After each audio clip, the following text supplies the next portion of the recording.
Glamorous balls, glittering dresses, and grand palaces. Her name is Marie Antoinette, a symbol of the era. She is a queen whose story is still told today. However, behind that magnificent life awaited the storm of revolution, the anger of the people, an unavoidable tragedy. Was she really a wasteful villainess, or was she a pure woman? Tossed about by the times, this time we approach the light and shadow of Marie Antoinette and unravel the truth of her life running through a turbulent era. Please watch until the end. Chapter 1. Marie Antoinette. Upbringing and marriage to Louis XVI, November 2, 1755, at the Hofburg Palace in Vienna, Austria. Marie Antoinette was born. Her father was Holy Roman Emperor Francis I. Her mother was the wise politician known as Austria's Maria Theresa. The family got along very well, holding family concerts where Marie would perform ballet. She grew up in a cozy environment, surrounded by music and art. Her childhood was happiness itself. Marie was learning, singing, and instruments. It is said that one of Marie's music teachers was the famous German composer, Christoph Willibald Gluck. She could also compose, and it is said she fascinated those around her by performing on her particularly favorite instrument, the harp, when entertaining guests. There is an episode regarding music that is like a fairy tale. When she was invited to court, Anne played the piano. The young Mozart was among the audience. It is said that when he finished listening, he told her, "Please marry me when I grow up." Her artistic abilities were diverse, but on the other hand, Marie was bad at studying. The sight of her shaking off tutors to flee into the garden was a daily scene at the luxurious palace. She was active and curious, but could not easily take an interest in sitting at a desk. Conversely, her sister Maria Carolina, 3 years older, was a studious and intelligent girl. Maria Carolina was set to marry the French Dauphin.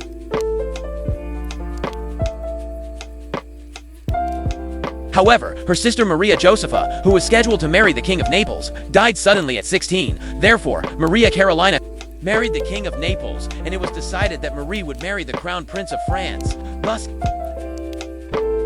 Marie's marriage to the French Crown Prince Louis Auguste was formally decided, and she left her homeland to cross over to France. May 16, 1770, at the Royal Chapel of the Palace of Versailles in France.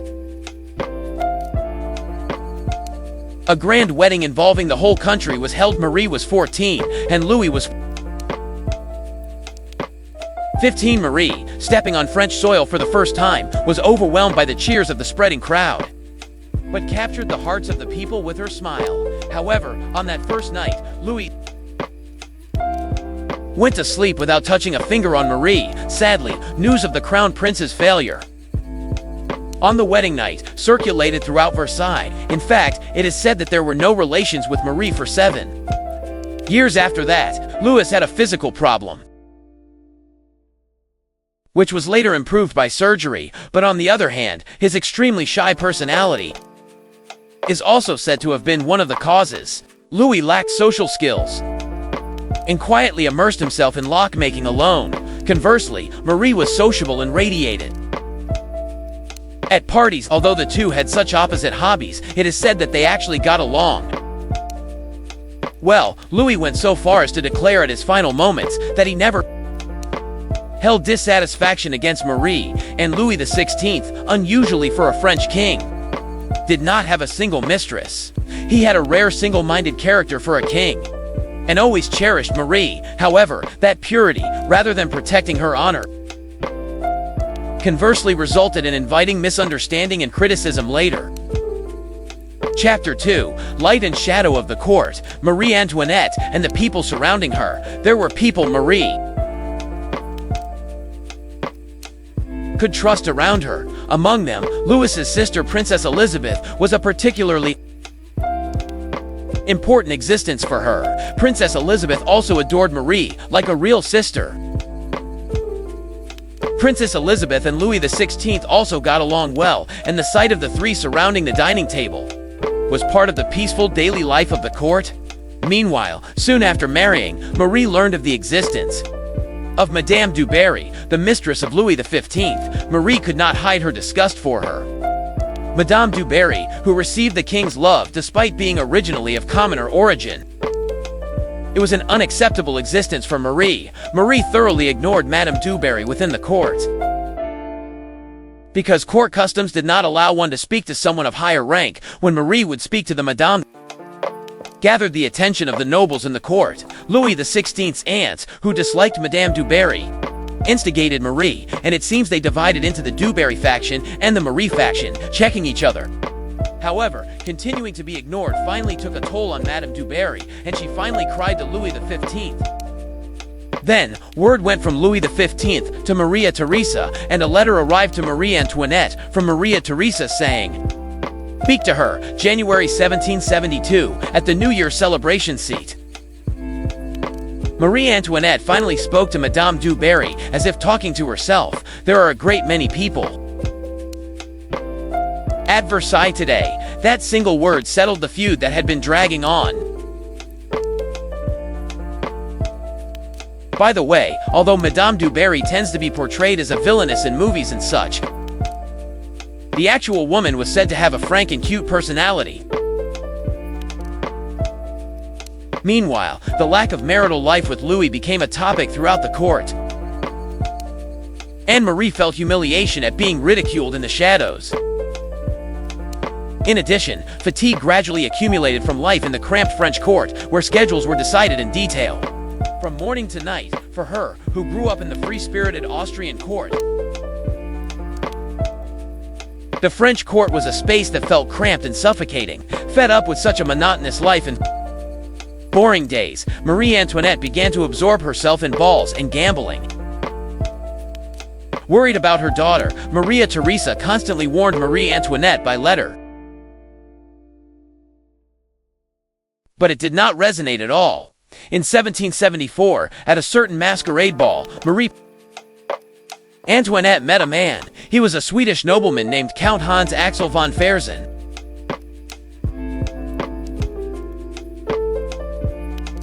The two were rapidly attracted to each other and eventually fell in love. Marie Antoinette and Count Fersen immediately became a topic within the court, and it is said that Louis also knew about it. However, it is also said that this love might have been platonic. Count Fersen was a devotee of Marie Antoinette. He worshipped Marie Antoinette like a goddess. That worship beyond love would later lead to events where he risked his life to protect Marie. Count Fersen continued to hold his feelings for her in his heart even after Marie Antoinette's death. He remained single all his life, and in a letter to his sister, it was written, "If I cannot belong to the one and only woman, I do not intend to belong to anyone." Those words contained his deep love. Chapter 3. Life at Court of the Young Queen Marie Antoinette. On June 11, 1775, Louis XVI ascended the throne, and Marie Antoinette became Queen of France. At that time, she was only 18. Due to her youth, she had no sense of responsibility as a queen and did not understand the weight of carrying a country. This lack of responsibility drove her toward a certain kind of freedom. Marie Antoinette spent her days in balls and gambling, turning the court into a vortex of pleasure. When the king went to sleep, she would go out to the town at night to play, returning to the palace at dawn. It was a life drowning in pleasure. Marie Antoinette drove the nagging older ladies who tried to admonish her out of the court, and solidified her surroundings with only her favorite people.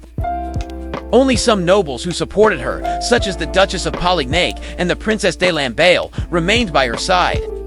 Furthermore, she simplified the cramped rituals within the court and eliminated useless customs. This self-righteous behavior resulted in making even more enemies. Marie Antoinette built her own world at the court. As one part of that, Marie Antoinette continued the bathing habit she had kept since the Austrian court era in France as well. She had a bathtub brought to her room in the court and took baths. At the time, the habit of bathing was not common in France, and her clean lifestyle habits surprised people. Because Marie Antoinette's mother, Maria Theresa, always paid attention to her children's hygiene and did not allow them to be filthy, Marie Antoinette also inherited that will. Furthermore, her perfume was different from other noble ladies. At the time, perfumes with strong scents to hide body odor were common. Marie Antoinette, who kept clean,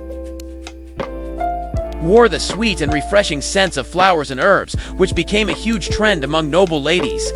Marie Antoinette's influence extended to trivial things as well.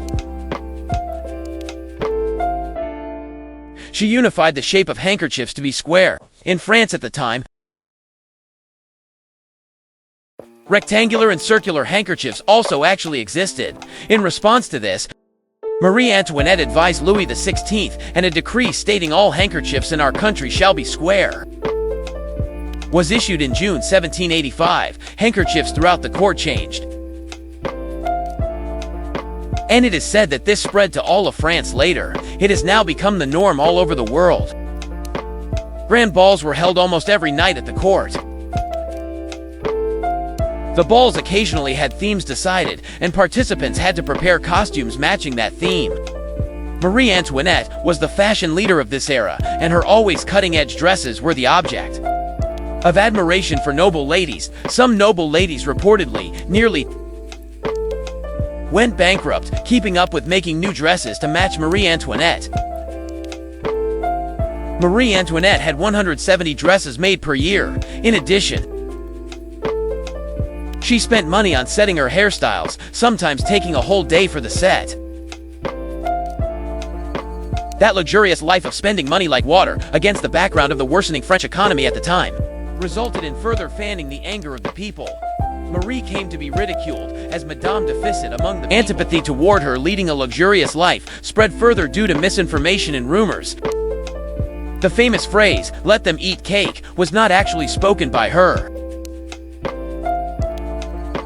but it spread as a phrase, symbolizing the hatred toward Marie Antoinette. Chapter 4. The French Revolution. The fact that Louis XVI did not have a mistress also worked disadvantageously for Marie. Successive kings played a role in dispersing the dissatisfaction of the people by having mistresses. Since Louis XVI had no mistress, the people's hatred was directed entirely at Marie Antoinette. On the other hand, in 1777, when Marie Antoinette's brother Joseph visited France, he persuaded Louis XVI to undergo surgery. This was successful, and the two were finally able to build a relationship as a married couple. And in 1778, in the 7th year of marriage, Marie Antoinette was blessed with a long-awaited child. In December 1778, the eldest daughter Marie Therese, Charlotte, was born. In March 1785, the Dauphin Louis Charles was born. She was blessed with children after that as well, but 2 of the 4 left this world at a young age. Having become a mother, Marie Antoinette greatly reformed her lifestyle. Marie Antoinette prioritized using time for her children and distanced herself from gambling and nightlife. She built a rustic house and garden at the Petit Trianon Palace and spent peaceful time there. However, this also resulted in receiving criticism as expensive playing house. In 1785, a fraud incident utilizing Marie Antoinette's name, the so-called Affair of the Diamond Necklace, shook France. Triggered by this incident, distrust and hatred toward her rose at once. Voices blaming her never ceased throughout the court and the city. Moreover, even nobles holding antipathy toward Marie Antoinette spread false rumors about her and incited the people. At that time, the anti-Marie Antoinette nobles were gathering at Madame du Barry's residence. And in July 1789, the French Revolution broke out. There were many reasons for the French financial decline, such as repeated wars and wastefulness. During the eras of Louis XIV and Louis XV, an intervention in the American War of Independence. But people assumed it was caused by Marie Antoinette's wastefulness. The people's anger exploded, and the target was directed at Marie Antoinette, who was considered to be leading a life of luxury. Actually, her wastefulness was less than a few percent of the national finance, but the people made her the cause of France's collapse. A mob pushed into the Palace of Versailles, and in the confusion, Marie Antoinette's friends and supporters fled the country one after another. The Duchess of Polignac also abandoned the king and queen and fled the country.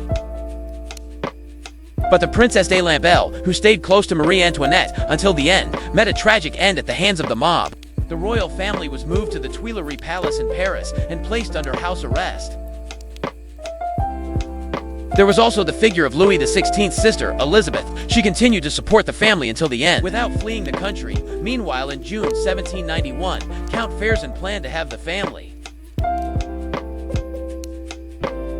go into exile abroad. However, they chose a luxurious carriage instead of an inconspicuous fast one, and loaded a large amount of luggage, such as silver tableware and wine barrels.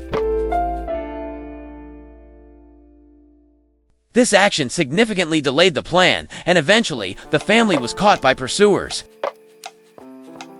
Due to this failure, the anger of the people became even more intense. The family was imprisoned in the Temple Tower and became ones awaiting trial. There, the whole family lived while snuggling together in a cramped and simple room. It is said that the royal family was able to have human time for the first time. While living in confinement, Marie Antoinette took care of her husband and children, and Louis XVI taught the children studies. They spent a moment of peaceful family circle. Chapter 5. The conclusion of the lives of Louis XVI and Marie Antoinette. On January 19, 1793, the death sentence was finally passed on Louis XVI on the 21st while being taken to the Place de la Revolution. And heading to the scaffold, he told the priest, "Tell Marie that it is painful to part with her."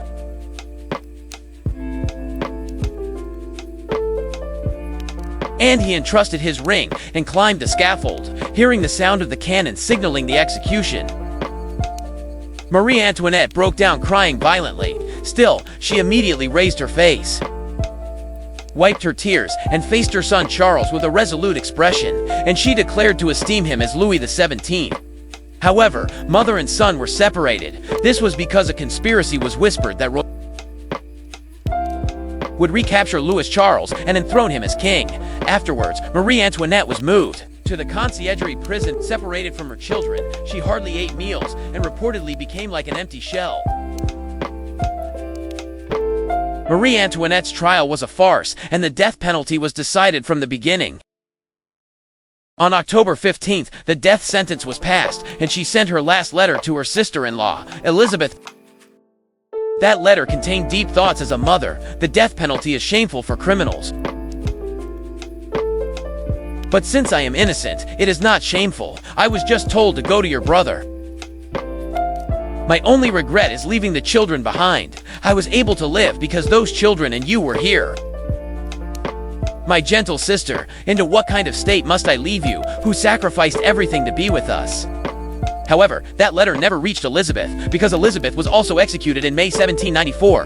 Marie Antoinette, moving by cart from the conciergerie prison to the Place de la Concorde, where the guillotine was. After the death penalty was confirmed, it is said that she walked proudly with her chest out herself.